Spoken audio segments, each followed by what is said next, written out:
Hi, and welcome to Wow Talk. I'm Donna Capacity, a thriving cancer survivor. And I'm her naturopathic doctor, Darlene Gustin. We're here to encourage, educate, and empower you on your journey to optimum wellness. Welcome. And today we are going to talk about water quality. What do we mean by that, Dr. Gustin? Well, it's a very popular question. Which water should I drink? And there's really no good, one clear answer to that question. So a lot of patients buy water filters of different kinds, and each year that goes by, it's even more critical to filter the water, especially where we live, where there's a quickly increasing population, but the way that the water is filtered and is not keeping up with that. And what I mean by that is that they kill the bacteria and they add the chlorine. But a growing concern in the naturopathic community is the amount of medication residue that's in the water. Oh, Yeah. Wow, that is so interesting. Okay, so could you tell us a bit more about that? Well, it was something that we started thinking about decades ago in the naturopathic profession, that when people are medicated and there are byproducts that go into the water, and the pre-existing water filter system of our city doesn't address that. But it's a growing concern. So imagine in the Toronto area how many people are on cholesterol meds and antidepressants and the birth control pill, etc., etc. And with more and more people, there's a higher and higher amount of that in the water. So right now, that's my biggest reason to tell people filter your water. And it's very popular among naturopaths here to recommend reverse osmosis. Mm-hmm. And that will remove a lot of things. But what I also find is that the more you filter the water, the more you also remove the minerals. I was just going to ask you about that. Exactly. Yeah. So if I'm testing somebody's hair analysis once a year, I will see after about 2 years of very filtered water that their mineral status drops quite a bit, unless they've gone out of their way to remineralize the water or stay on top of their supplements. Okay. So that's what I see in hair analysis. And the other thing where we live, I see a lot of heavy metal toxicity. And my patients who live in the country, they have different testing methods and filtering methods. They're more aware of heavy metals in the country. But also sometimes what I see in the country is high iron or high manganese. I was just going to say that as well. Mm-hmm. And a lot of those places I think would be on a well as opposed to city water. Exactly. Mm-hmm. So different things are in the water depending on where you live. And I love spring water. And if you can get spring water that comes from close to where you live, it tastes good. It's has the best energy for the people who are into energy work, and it is more nutritious with the minerals. And the big companies compete with each other for market share and stay on top of each other as far as product quality goes. So and those standards competing against each other far exceed the government standards. Yeah. And they're without incident. So I'm divided between drinking spring water versus filtered water. And there's different kinds of filtering devices on the market. Some are gravity fed, some are installed under your sink. There are water stores here where you could buy different kinds of water. And then also sometimes people talk to me about distilled water. Yes, that was going to be my next question. Mm-hmm. So distilled water, I call it naked water. Oh. So they've removed everything. It's like naked chemistry lab water. It's very dead energetically, but it is therapeutic if you are toxic. And so at certain times in a treatment plan, I will say this is a good time to have distilled water, because when it's going through without any minerals, it has a drawing out behavior. Yeah. And the body will preferentially let the toxins out first. But if you consume the distilled water for a longer period of time, it will deplete your minerals. So the amount of minerals that you have in your body will get drawn out with the water. So use with caution, only for short periods of time with distilled water. Okay, and what are your thoughts on alkaline water? Yeah, I get that question a fair bit too. I'm sure you do. I'm laughing. I'm going, okay, yes. There's this very expensive water system on the market that alkalinizes the water, but they take the water to pH 9, etc. And water was never meant to be at that level of pH. Okay. So to me, it's weird. It's like distorting the water and it's like, I'm a naturopath. I want it natural. I want water to be at the God intended pH that water was made for human consumption.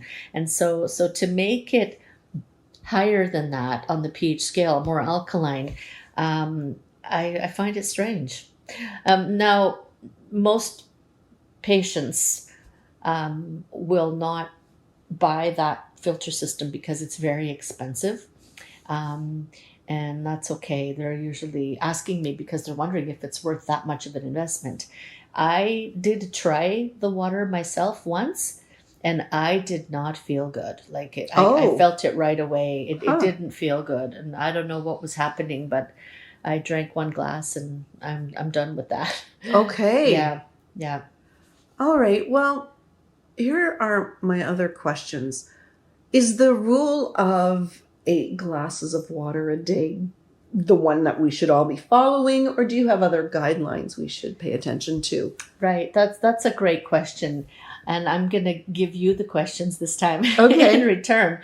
I go, so if the rule is 8 glasses of water a day, would that be true on the day that you're outside gardening at 35 Celsius, as well as the day you're indoors when it's snowing outside? I would guess no. Exactly. So your water needs vary daily. So if it's hot yoga day, you need water and electrolytes. So, but generally speaking, as a lifestyle, when I talk about water consumption, I tell people your urine should be almost clear. Mm-hmm. It's based on urine color, and like every cup of coffee could require 1 to 4 cups of water just to compensate for the dehydration effect of the caffeine. So your water needs vary from day to day, and your fluid consumption will include, are you eating salads? Do you eat fruit? Did you have soup today? So some people have a very dry diet. Other people have more fresh, higher water content food.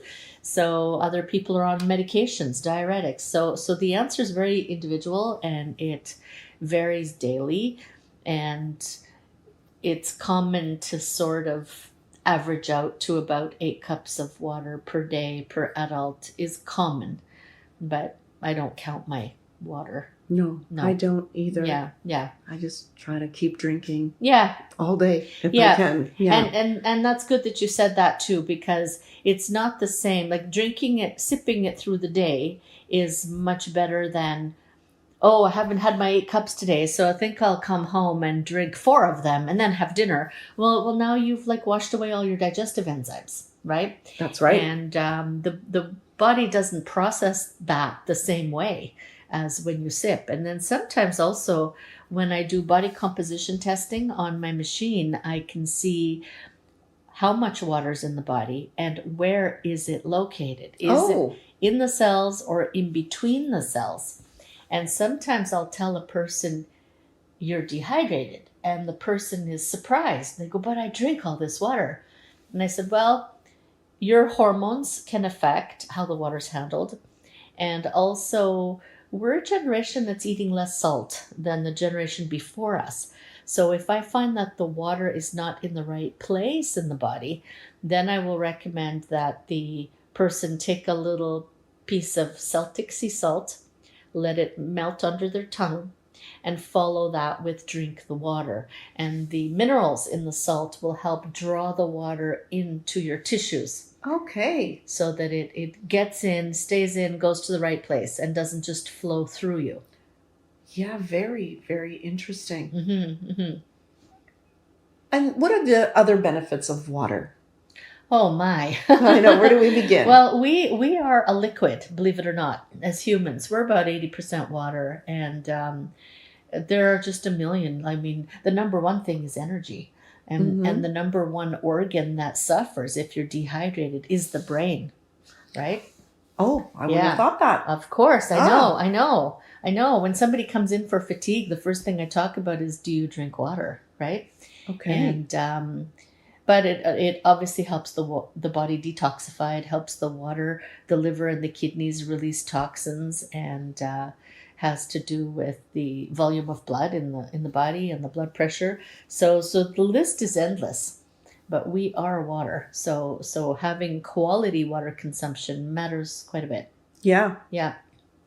And going back to my body composition test, it measures what's called intracellular water, is the water inside of your cells.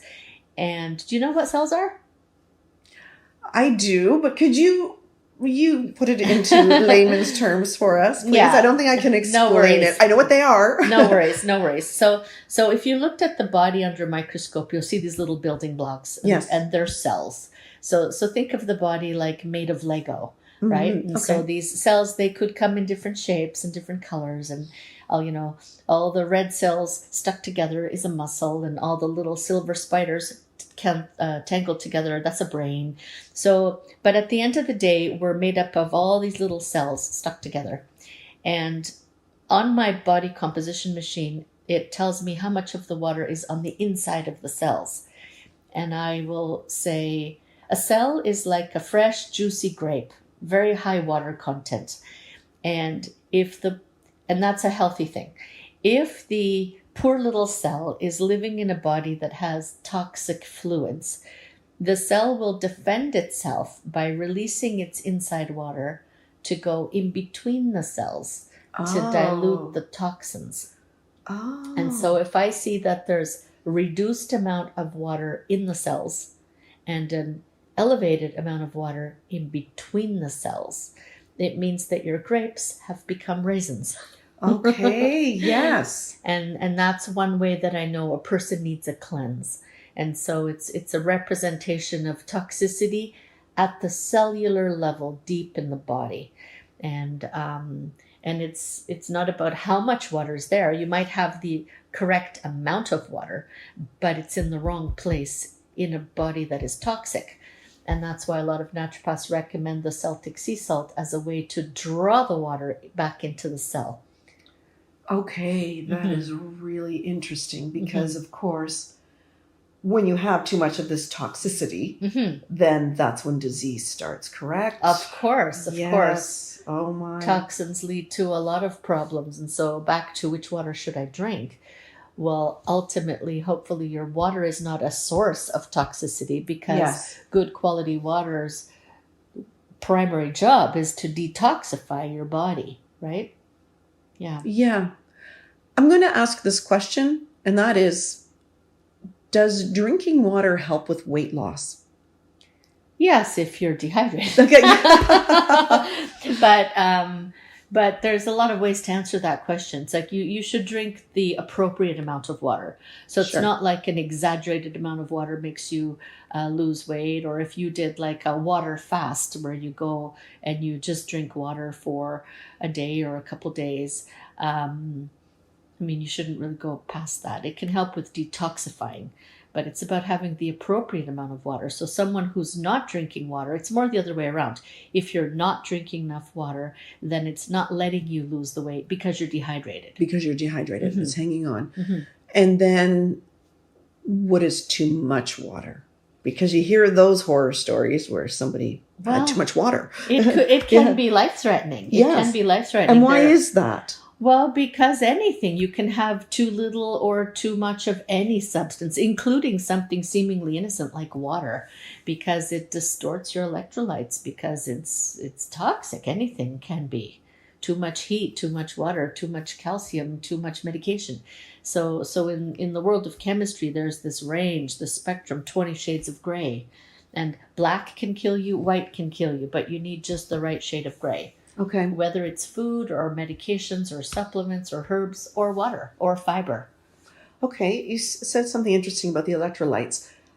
Are there water products? I know there are some products on the market, of course, that have electrolytes. Mhm. Is there a type of water that you can buy that has electrolytes? And would you even recommend that, or just don't even go there? I usually answer that in a very individual way because Okay. I've measured the minerals. Okay. And there are many products on the market, and some have a short list of electrolytes, and some are very thorough. And so every product on the market has a different recipe. But I have tested the patient, so I know who has which deficiency. And I say, oh, we're looking for the one that has especially higher amounts of this mineral or that mineral. Okay. So under the guidance of a naturopath, you get that precision. But generally speaking, if you are working outside in the summer, landscaping or doing hot yoga, you probably need electrolytes in the water over and above what naturally is found in the water as a mineral, Okay. because of that exaggerated amount of sweating. All Because right. when you sweat, you don't just lose water, you lose minerals. Yes. Hmm. Yeah. Yeah. Is there anything else we haven't touched on that you'd like to mention? No, I think we've covered it. But like I Yeah. said, there's no black and white answer on this. I remember cheating, and I went to the private Facebook group of the Ontario naturopaths, and I said, "Which water filters is everyone using?" Yeah. And about 80% of the naturopaths in Ontario responded with reverse osmosis. Mm-hmm. And That's what I have. yeah. And then budget matters these days, Yes. right? And so I tell people, I go, okay, at this budget, this is better than just tap water. It's not the ultimate way to filter the water, but it's pretty good at this price point. And Yeah. then, there's different, things. Some people, depending if they're renting, they might not be allowed to change the plumbing under the sink. Oh, yeah. Things like that. Of course. Or if they live in a smaller condo, they may not have the space for a standalone water filtering gravity system with big stainless steel jugs, right? So people have different challenges. Mm-hmm. But I say, do what you can. Yeah, which made me think about, I don't want to talk about just a specific brand, but I will, the Britas, those types of things in your fridge. I guess, is that a reasonable thing to do? It is the very entry level of all the different choices on the market. Okay. It's always better than nothing. Okay. And the very crucial thing is change the filter. That if you're not changing the filter sufficiently, you're going to get bacteria in the water, and it's not a good thing. Okay. Good to know. All right. Well, thank you very much. I've learned so much about My pleasure. drinking. So drink your water. Drink your water. And drink good water. Thank you. Thank you. Bye. Bye.